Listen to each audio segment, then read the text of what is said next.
Кто выпил? Нет, я не выпил, я сухой как лист.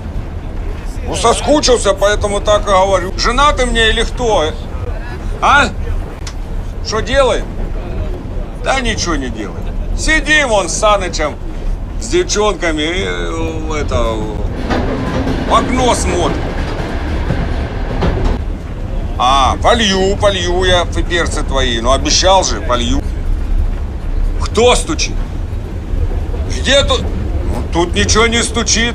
Это у голове твоей стучит. Ага. Ты хорюсь-то. Да тише ты. Все, Валечка, все. Денежки не трать, я вечером тебе перезвонюсь. Вот что за женщина, а? Вот ну все ей надо знать.